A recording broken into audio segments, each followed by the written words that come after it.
What's up, guys? Might be AK Phony here, and this is one of those end of the year videos where we get on and we talk about things that have happened on the channel this year. I say we, like, this is what all content creators should totally do this. Keep this in mind. You should always do this, not just for the people who are like subscribing to you, but also because it's really great to look back and see like how much older you look now, how much weight you've gained since the last time you've done one of these. And all of the New Year's resolutions that you made that you really didn't follow through on. It's really nice to kind of look back and see all of your failures in one like short, 15, 20-minute video. It's awesome. But anyways, I do want to talk about the channel, what's happened over this past year, things I have coming up over this next year and all that stuff, and just stuff in general. How's that? First off, let's talk about the growth of the channel. We went from 10,000 subscribers. About 300 of those were from 2010, and we gained about like 10,400 or something through 2011. And if you guys remember the last New Year's video, it was mostly due to, or probably about 40% of those came from the tank spot bump that I had right in the middle of the year. This year, however, we've gone from 10,000 subscribers to about 27,000, which is huge. It's funny, sometimes there's a couple angry comments that I get every once in a while. People are like, not angry, but a couple, like, they're frustrated, and I understand it because I feel them, and they're frustrated, like, on my behalf, right? They're like, oh, I don't understand why Mike B doesn't have more subscribers and all this stuff. Well, if you look at the growth rate, I'm pretty impressed. Like, we've almost tripled in subscribers since the beginning of this year, that's massive. It's huge. I still have an analytics video that I'm going to be putting out sometime in the next couple weeks. Obviously the top 5 controversial videos need to come first. But mainly because the analytics take a while to actually catch up. So I won't actually see all of this year's analytics until probably the very end of this week, if not Monday, the following Monday. So it takes time for all that stuff to calculate, so I can't even really begin on most of that until then. Percentage of views is also very interesting. Percentage of views, we went from 603,000, not percentage, Jesus, 603,000 total views in 2011, which again, almost all of those were in 2011. We went to 6.7 million views. So this is why I'm very much okay with my current rate of growth. Obviously, it'd be nice to grow even further, but a lot of things have happened this past year, right? I mean, I've done lots of stuff with Game Breaker. A lot of you guys probably came from that. The DayZ phenomenon happened, where I had a couple of really like amazing like viral videos that really caught on and got me a lot of subscribers. And also all of the work that I did for Guild Wars 2, that really helped as well. So a lot of stuff really helped me kind of increase my viewership, to increase the subscriber base, all that stuff. So 603 to 6.7 million is a massive jump. And so I'm hoping that next year we get to, I mean, it's hard because out of that 6.7 million, I don't actually know the exact numbers yet, but I would say a good chunk of them are probably from viral videos or like some Guild Wars 2 vids. Like I have a lot of Guild Wars 2 vids I think are floating around 200 something thousand. Then of course I have a couple of DayZ videos that are probably at about like 500 to a million or something. So I'll be happy to hit 12 million next year. But hey, sometimes you get a viral video and then boom, there goes, there's like 10% of your entire year's views. It's just the way it works sometimes. So shows, lots of shows have happened this past year. Tons of shows. Obviously, things that you guys probably haven't even seen, right? I do a lot of stuff for Game Breaker.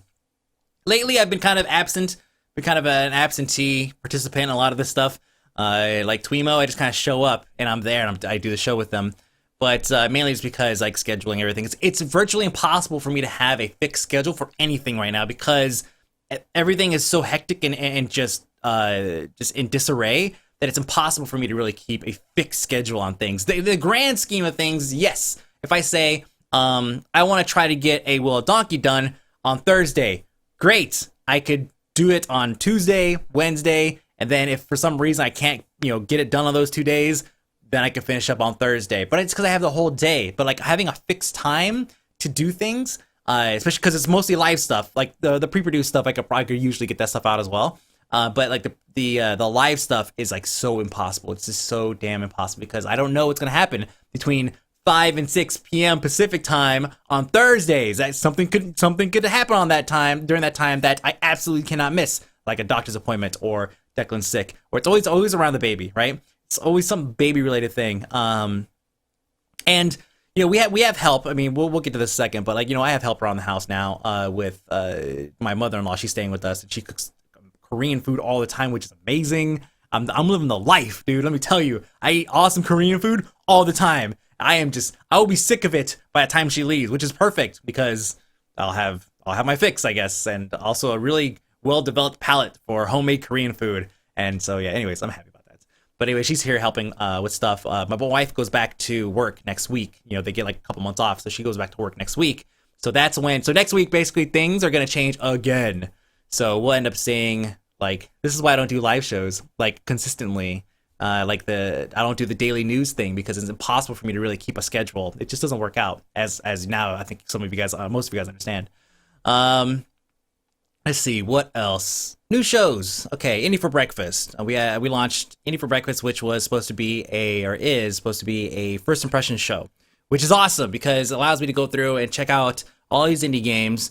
Kind of give a very, very first, very, very initial impressions, and as well as like a little tiny bit of background depending on what game it is. A lot of times there's not background for these games because it's just one guy who just made a game and ta-da! Like, I'm not gonna sit here and be like, yes, so Jeff went to school at such and such academy, and no. So if there's background there, I'll put it out. If there's Steam Greenlight there, if I find it, because sometimes it's not always easy to find, as I'm finding out with some of these newer ones, I will mention it. But for the most part, Eating for Breakfast is definitely a first impression show. See what else? Unless like Dungeon Defenders, it was only one of the very few that I kind of was like, you know what, F it, I want to give this game away. I'm just gonna play it because I want to, and that's it. See, Let's Plays, doing a lot of Let's Plays lately. Don't Starve, really fun game, but I have a couple issues with it. Mainly, the issues I have is that I try to make things entertaining. Like with FTL, I rushed through a lot of things, which caused me to make a few errors, which pissed a lot of people off, which was funny, right? Because part of butt clenching was kind of part of the show, but some of it was a little excessive, which I don't want to do. And the main reason why I rushed through it is because I'm doing a show. I could sit there and kind of look around and kind of figure things out. Because remember, I'm learning this stuff as I'm going along. I could sit there and try to figure it out and everything, but unfortunately, that gets boring for the viewer. Like, the episodes would be about, like, 15 to 50% longer, and I don't want to do that. So Don't Starve is kind of in the same boat. It's like, except for that I can't stop to think about things. I can in some instances, but, you're talking and doing all this stuff and kind of commentating everything you're doing. It's difficult to do all that and kind of formulate an idea of, like, what you're going to build next and all that stuff. And because of the inventory system, because it's difficult sometimes to see I have a pickaxe. Where is it at? Where's the pickaxe? So I'm getting better at organizing stuff, though, I think. But anyways, I enjoy doing it as a show, and I think I'm gonna start taking a few more risks because I kind of pulled back on the balls out kind of mentality that I had with Faster Than Light, and I think I'd much rather try to be a little bit more balls out with Don't Starve, even though it's it's permadeath, but whatever. It's permadeath, but I get to keep all of my all my research and everything, so fine. I don't want to recap like every damn Let's Play that I've done this year, but we did Baldur's Alcatraz with Prison Architect. That was a lot of fun. I went back, I checked it out. Still fun. I don't know if I'm gonna be doing anything with it anytime soon. I want to kind of squeeze in like a AAA Let's Play every once in a while because I'm missing out on a lot of AAA games. I have not played Skyrim.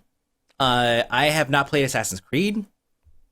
I'm just now playing Dead Space and BioShock, but it's only because I'm just now playing it because I'm doing Let's Plays on it for Darnell and such.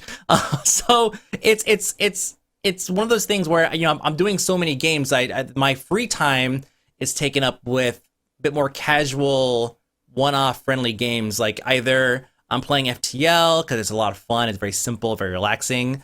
Or I'm playing like PlanetSide because I can just jump in there, have fun with friends, and get out. Or Trials, right? I could go in, I could do 3 tracks in like 10 minutes and I got my fill, or I could do, 3 tracks in 3 hours and I have my fill. And that's the beauty of of some of these games is that I could go in and just kind of do this and I'd be done. Playing games like right now, Shizzle and I are kind of doing the Halo Let's Play, which I have a couple more episodes that are not cut yet, but I think I'm gonna have Shizzle do those, which would be good. Doing those is kind of nice because it allows me to, it's like, oh good, I get to finally sit down and play and really enjoy a game. Even though the Halo 4 campaign is really short, all the Halo campaigns are like 3 hours long. Even though they're short, it still gives me an opportunity to go through and play. I mean, we're playing on Legendary, right? So it's like, I would never, I have not completed any of the other Halo games on Legendary because of time. So I think I'm going to start doing a bit more of the AAA Let's Plays just so that I can actually experience some of these games. Because my free time is taken up by games like PlanetSide and like FTL and Don't Starve and all that stuff. So I'm sure you guys understand. But it's not going to be a Let's Play channel. No. First impressions are not Let's Plays. They're a lot of fun. They kind of introduce people to games. I've had lots of people tweet me saying that they essentially blame me for all the games that they've been buying this year. My bad, sorry. But it's a great kind of jump in and like in 1 week I'm playing 6 to 7 games because a couple games don't make the cut. Some of them are so bad they end up as rejects. But jumping in and playing those, it really kind of exposes me to a lot of games, exposes you to a lot of games, and it's great. So first impressions are definitely here to stay. Indie for breakfast. We'll continue going. Talk about changes in a second. What else? Then the other Let's Plays and all that stuff. I want to kind of keep the indie game Let's Play thing going with Don't Starve and like Prison Architect and all that stuff, and obviously FTL. We're kind of done with FTL, but I think I want to pick up like a AAA. I really, really do. Damn it, I'm missing all these damn AAAs. All you guys are playing and enjoying, and all these damn memes are coming from. It's like, oh, arrow to the knee, arrow to the knee. Yes. You see how awkward it is? So, anyways, confession time with Mike B. Yeah, I'm gonna start doing streaming a bit more, but it really depends on when my wife goes back to work, how that schedule is going to actually kind of flesh out, and that's going to be a very, very organic thing because it's not something I could just force. I can't say, okay, wife's going back to work, I'm gonna go ahead and mother-in-law's gonna watch a baby from X time to X time and blah blah all this stuff. I just can't do that because a lot of times either for me anyways, I don't want my mother-in-law to be up all night with the baby because I'm streaming. But at the same time, I also sometimes want to go down there and just kind of hang out with him, and have him tell me stories about his hands and such. So I think coming up with like a night where I could do a dedicated stream with like a community trial stream or something, which is probably what's going to be. It's going to be that like all the time. I think it'll be a lot of fun, especially when Trials goes to PC. I think it's going to be a lot of fun. So I definitely look forward to that. Let's see. I have a bullet point here. I have a little outline, right? A bullet point here for personal life, and this is Declan. So yeah, Declan happened. Yep, he did. So yeah, Declan happened. Big news of this year. Last year was getting married, right? Lots of changes coming on because of that. So let's see. 2013. What is going to happen in 2013? Well, I guess we could talk about the expectations of growth, right? Like, I definitely anticipate the channel getting up. In terms of subscriber base, that's going to be really hard because, Tank Spot gave me a big boost in 2011. And then, of course, this year we had a huge boost from Guild Wars 2 and, of course, from DayZ. Like, those are two games that really kind of helped me out a lot. Every year there's going to be something that kind of really does. It really helps push me over. I did some work with, obviously we have Game Breaker. We have a little bit of syndication with that potentially happening soon. I may have already mentioned it, but basically where you're going to start seeing shows that are hosted on this channel end up on Game Breaker and also maybe a bit more crossover. So what's going to end up happening is you're going to see, again, you're going to see probably like Darnell Let's Plays and stuff like that, like on this channel and such. But in terms of, oh yeah, also, I mean, yeah, duh. I did, for the first time ever, I worked with, somebody from another channel that was bigger than me. I guess you could say.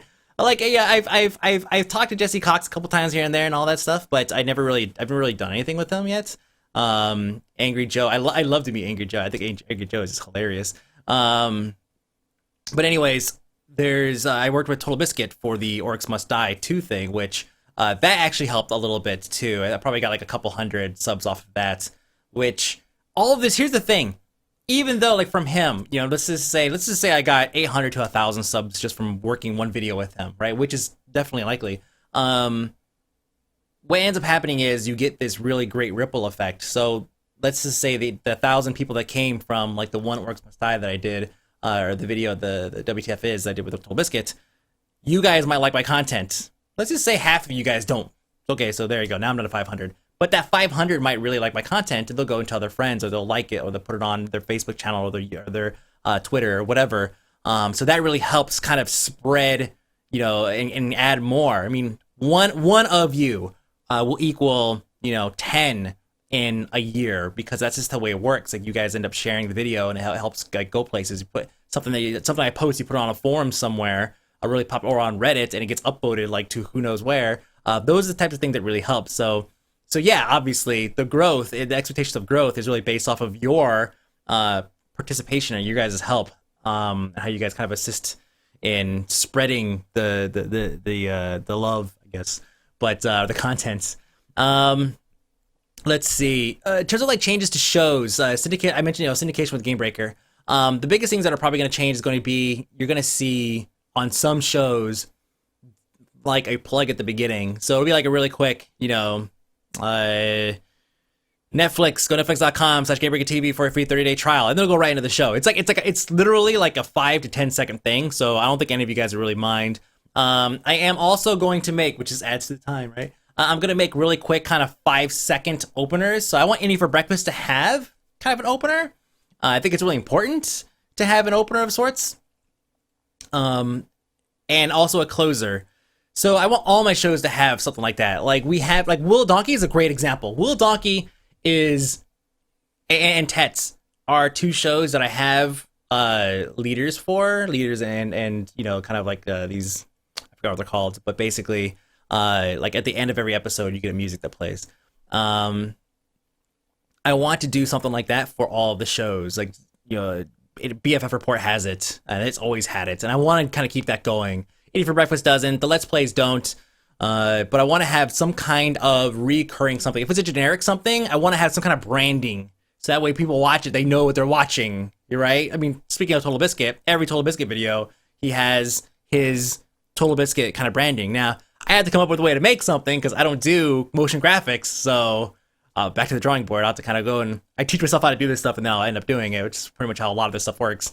You teach yourself how to do it, and then you do it, and then you never do it again. So the next time you go to do it, you actually go and teach yourself how to do it again, which is awesome. But yeah, so that's kind of changes to the format of the shows and how that's going to work. So yeah, you might see some Game Breaker branding and stuff like that here and there and all that, which is fine. Which, I mean, you're still gonna get like the same great content. You're just gonna see like a Game Breaker logo like at the very beginning or something like that. And for those who don't know, I realize that, and it's fine. You're entitled to your opinion. There are people out there who do not like Game Breaker. I want to remind you once again that I am Game Breaker. I am a pillar of Game Breaker. Like, I am one of the founders of Game Breaker. So I understand if you don't like it, that's fine. I'm not going to argue with you on it. That's fine. If you don't like the content, then I can't convince you otherwise. I think that we do awesome content. It's a great place to go and get news on a daily. Personalities. It's really about the personalities. You get to go and you get to know the people. We had so many people this year, right? The only ones I really conversed with frequently is like Pocket. I love Pocket because she reminds me of me, and that's why I think we always butt heads in a friendly way. I don't think we butt heads like we don't like each other. Like, it's kind of like we're both very strong opinion, and neither of us wants to back down, which is why I think Pocket's awesome. See, also there's Olivia. Olivia's got that great accent. She's got more than that, of course. Like, all her WoW knowledge. I love talking WoW with her, even though I haven't played it in so long. Like, I still love kind of just talking with her on it. She's a really great conversationalist, especially in the WoW world. But yeah, we've added so many people to the team. Forecourt Jester's on it. Quintlan's kind of is definitely become more active this past year. So you got to go and kind of get used to the personalities, you get to know them and everything, because there's a lot of great people that are part of this network. And you're going to start seeing it kind of spread. It's kind of like, do this over this next year. So be ready for it, because it's coming. Probably going to do more of the Hangouts. I think you guys really enjoy the Hangouts. So we're probably going to do some more of those. Like, obviously with more, structure and all that stuff. Just a little bit more structure, and, no, if you don't have a webcam, you're out type thing. Oh yeah, one other thing I want to add to the vids that I hope I hope it doesn't really like piss a lot of people off. It's really simple.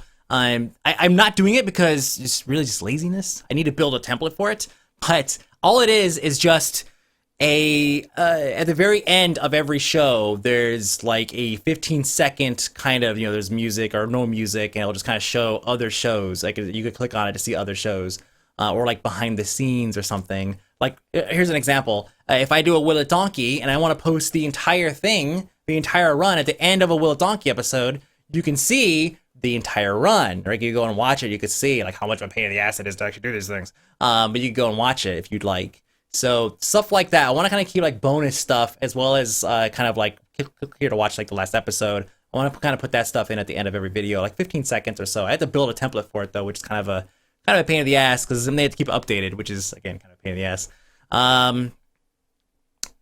Giveaways. Like this week I did a whole bunch of giveaways, and I think a lot of you guys really liked it. It really helped me out. So huge. I did a Twitter giveaway. I didn't do a Facebook one. I'm gonna do a Facebook one though coming up because I definitely left Facebook out of the loop. But it really helps.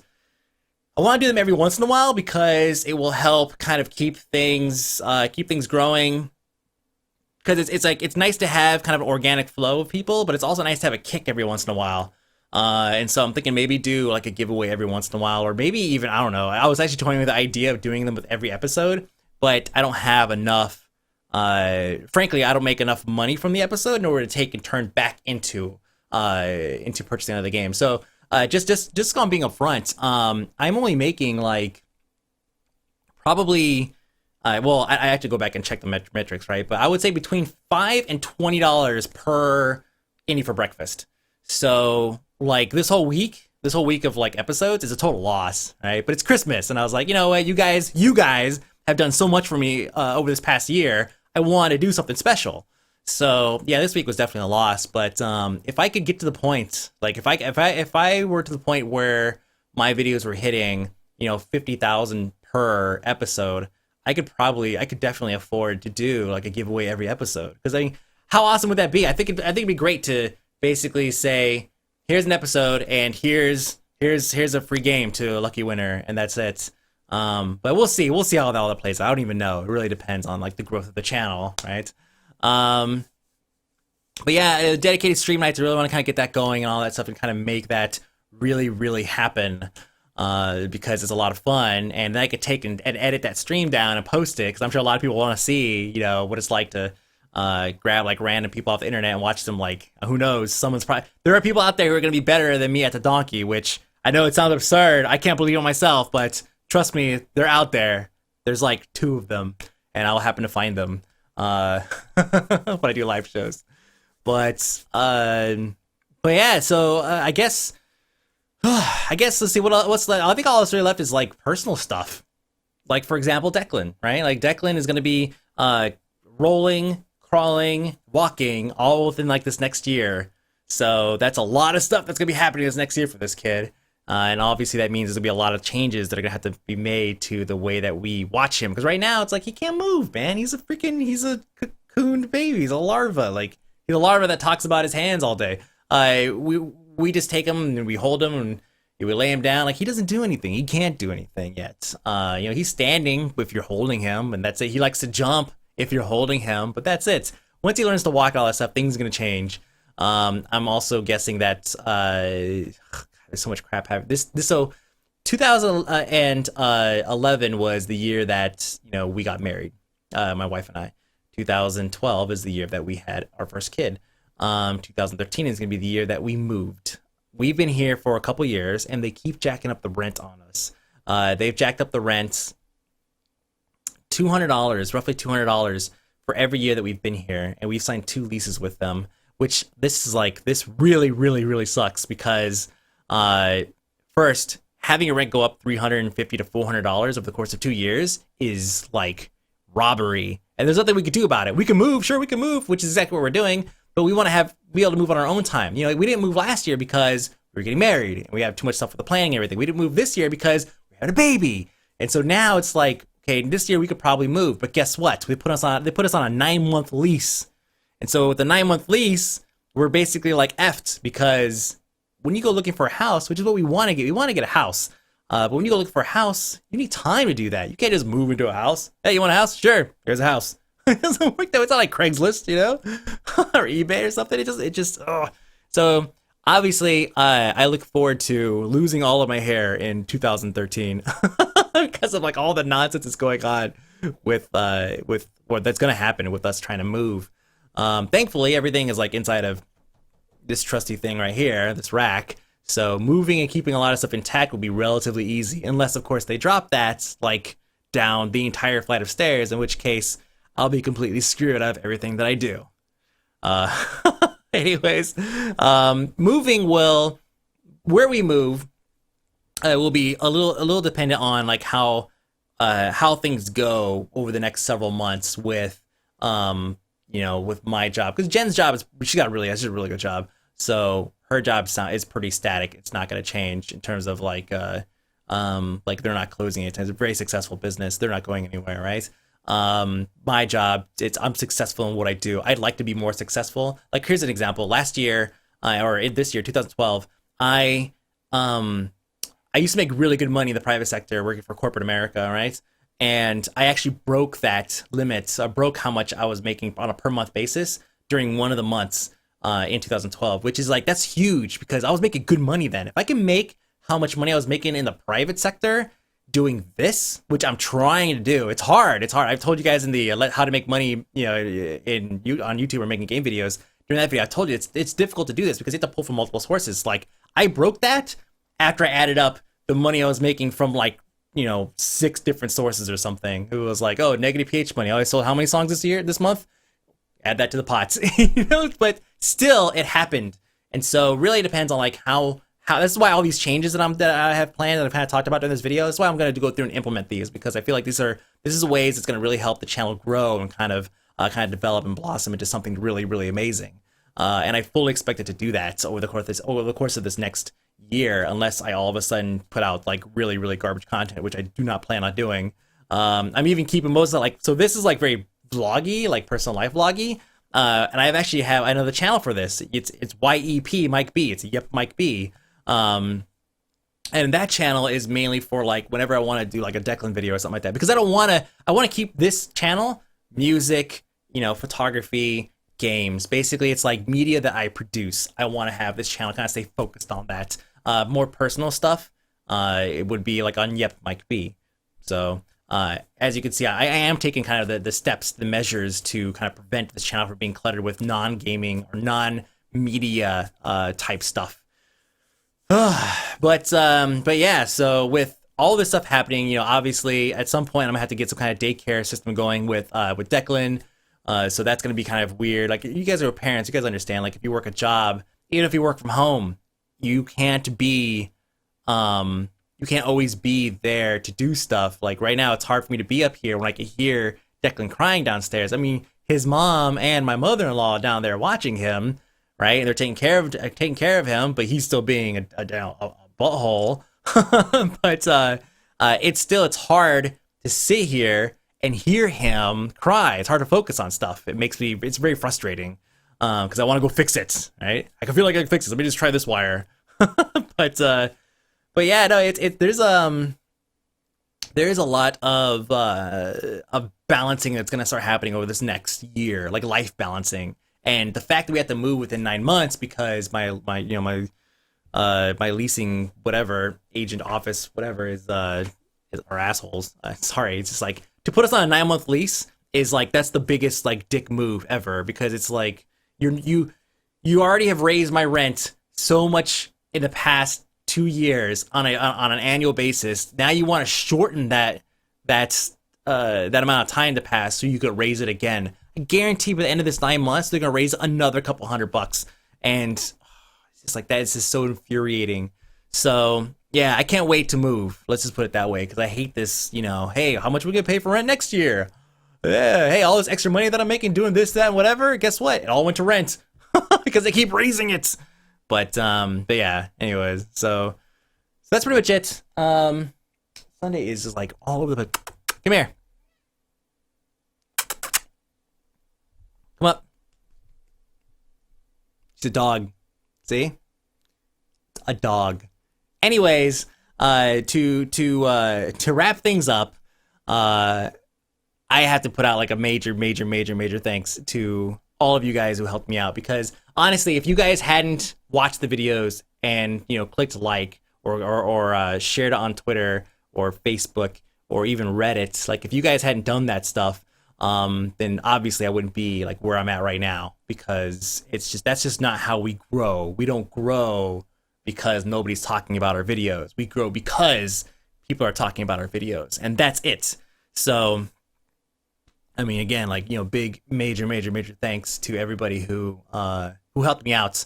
Not just, and even, it's funny, people ask me all the time, they're like, well, if I just click on a video, or if I watch an ad, if I click skip that ad to go to a video, does that help you at all? I don't know if it does. I assume it doesn't, right? Like, I'm guessing that if you clicked on the ad itself or let it play through like the entire thing, that probably would help more. But here's my mentality. It's like, it's not, it's Google's job to pick the right ads for you based off of what they think you're supposed to, based off of what you guys watch on YouTube.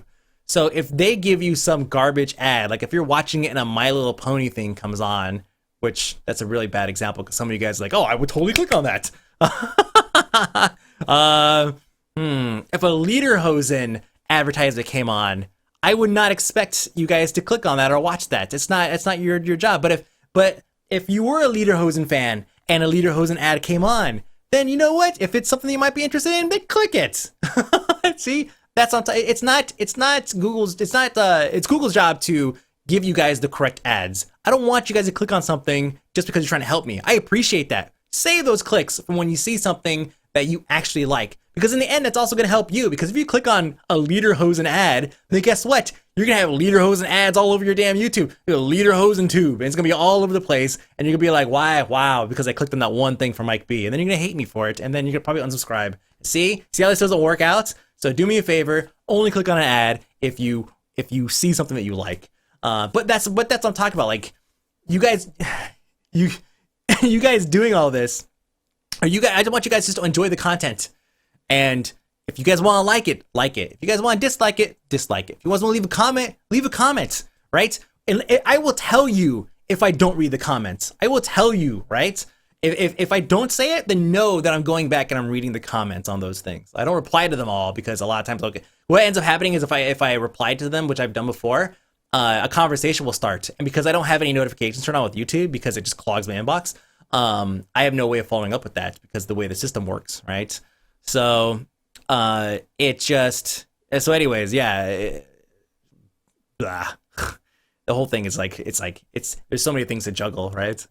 Yeah, I think, in terms of communication, I did start a subreddit. It's r/AKMikeB. So reddit.com/r/AKMikeB. And that is going to be a really great place for me because I'm always on Reddit, and it makes it really easy for me to track things, and I can actually reply to a lot of stuff. Again, unlike the way YouTube functions, and it's not YouTube's fault. It's because I'm always putting out videos. So if I put out 3 videos in a day, and I think about it, at the end of like a 5-day period, that's like 15 videos that have comments on them, like maybe 50 comments each on average. That's a lot of freaking comments, right? That's a ton. So to go back and actively respond, interact is like so hard to do. But I do read them though. I do read a lot of them. Unless of course it's like Don't Starve and you guys are trying to give me tips, in which case I won't read them. But that's it, guys. It's been a long night. I still have a lot of work to do, but I hope you guys appreciate. This has been your state of the channel address to break down everything that's going to be happening over this next year, or at least over this next couple months, until I reevaluate and figure out that, oh, hey, maybe those New Year's resolutions really aren't going to work out, so let's try something different. But until then, thanks for watching. Thanks for sticking it out for me these past several years. Some of you guys have been here since the very beginning. Some of you guys have been here for a day. Doesn't matter. I appreciate all of your support, and I will see you guys just after the new year. See ya.